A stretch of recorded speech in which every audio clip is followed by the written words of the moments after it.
баға мынау не? Кәне, я ол пирамида. Оның ауданын табуға болады ғой, иә? Әрине, олардың бүйір жақтарын аудандарын табуға болады. Ол қалай сонда? Пирамиданың бүйір жақтары үш бұрышында, сондықтан біз олардың ауданын таба аламыз. Ал үш бұрыштың ауданын қалай табады? Онда келіңдер, мен сендерге үшбұрыштың ауданын қалай табу керек екенін үйретейін. Кеттік. Сәлем достар, біздің бүгінгі тақырып үшбұрыштардың ауданы. Үшбұрыштар дегеніміз не? Үшбұрыштар бір жазықтықта жатпайтын үш нүкте және оларды өзара байланыстыратын үш кесіндіден құралған фигура. Қанекей оларды салып көрейік. Үш нүктені аламыз бір жазықта жатпайтын және оларды түзу арқылы байланыстырамыз. Міне бізде үшбұрыш шықты. Үшбұрыштардың өмірдегі қолданысы. Үшбұрыштар басқа фигураларға қарағанда тұрақты әрі берік болғандықтан, оларды құрылыста кеңінен қолданады. Мысалы айтсақ, Египеттегі пирамида, көпір, ғимарат, қайықтың желкені мен туларда көре аламыз. Әрі шын табиғатта таулардың бейнесінен байқауға болады. Енді теоремаларға өтсек, бірінші теорема бойынша үшбұрыштың ауданы оның табаны мен биіктігінің көбейтіндісінің жартысына тең. Енді осыған қатысты бір есеп шығарып көрейік. Табаны 10 см, биіктігі 6 см болатын үшбұрыштың ауданын тап. Бізге берілген формулаға осы шамаларды қойып көрейік. S тең 2-ден 1 көбейтілген табаны 10 см, көбейтілген биіктігі 6 см. 10 мен 2 қысқарады, бізде 5 қалады.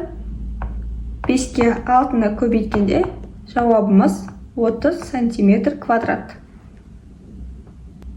Екінші теория. Бұл формула тікбұрышты үшбұрышқа арналған формула. Тікбұрышты үшбұрыштың ауданын табу үшін оның екі катетін бір-біріне көбейтіп, 2-ге бөлуіміз қажет. Есептер шығару барысында бізге теория 2-ге көмекші тағы да бір теория керек. Ол Пифагор теоремасы. Пифагор теоремасын еске ала кетсек, тікбұрышты үшбұрыштың гипотенузасының квадраты оның екі катетінің квадраттарының қосындысына тең.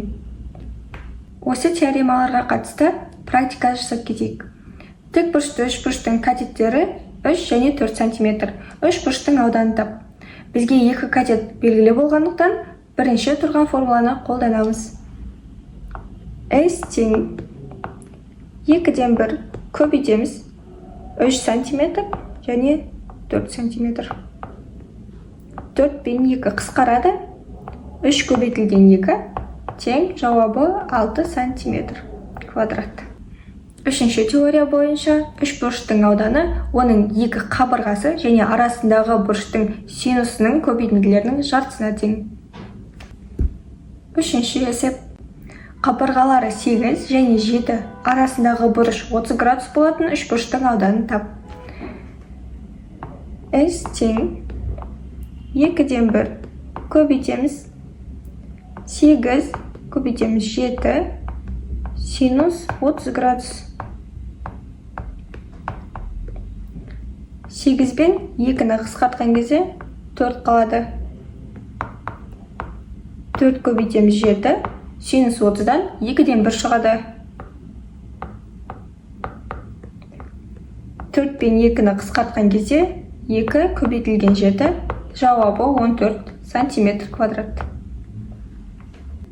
Үшбұрыштың ауданын табатын төртінші жол ол Герон формуласы.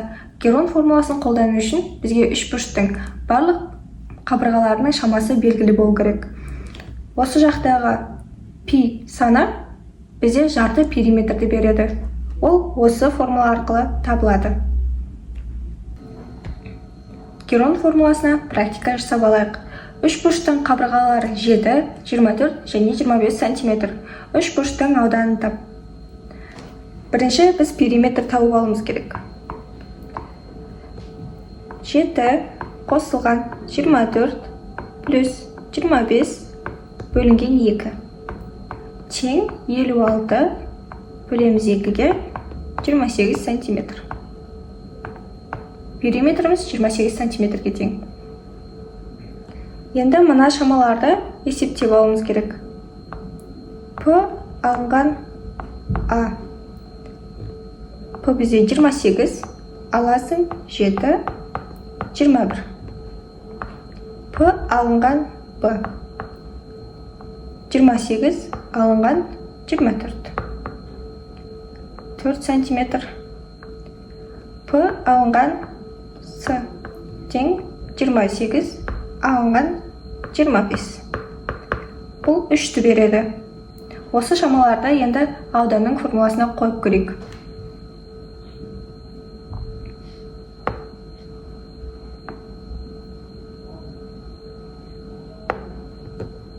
S тең түбір астында 28 көбейтеміз 21 көбейтеміз 4 көбейтеміз 3. Бұл бізге 7056-ны береді.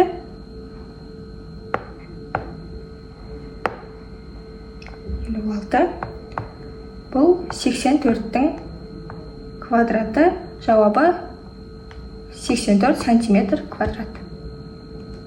Енді қиынырақ есептерге көшейік.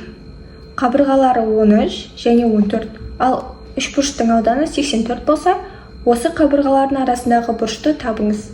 Бізге бұрышқа қатысты бір ғана формула бар.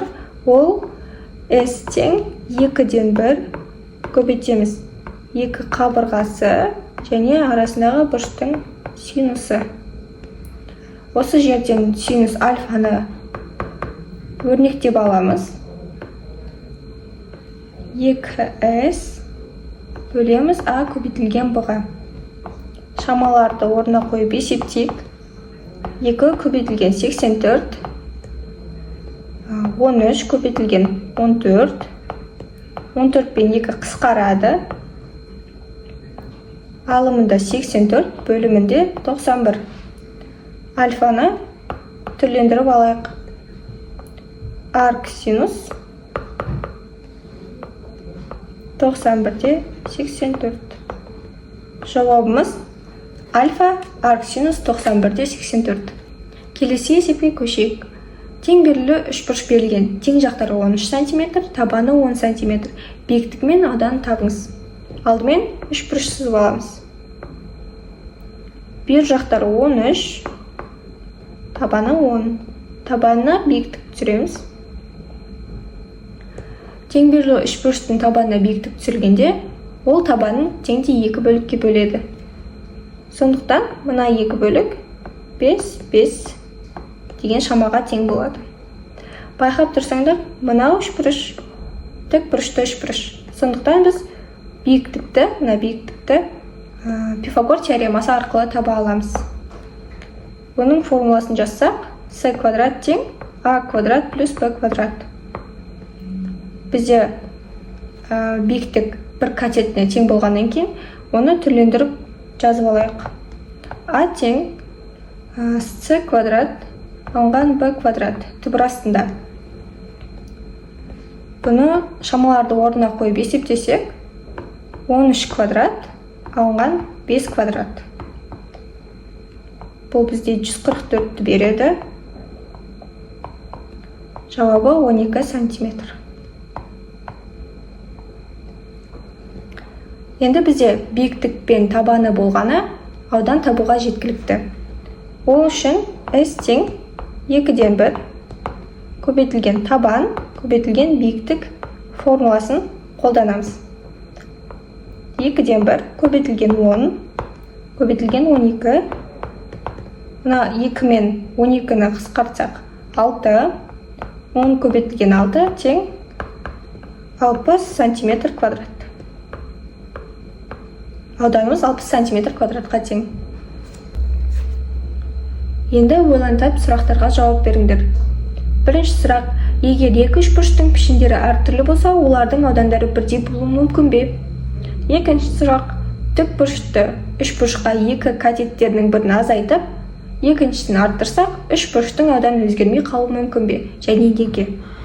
Үшінші сұрақ, бұрыш арқылы табылатын аудан формуласында бұрыш 90 градус болса, бұл формула қалай өзгереді? Өздерінің жауаптарында комментке қалдырыңдар. Сау болыңдар балалар. Biz endi ko'p narsa bilamiz.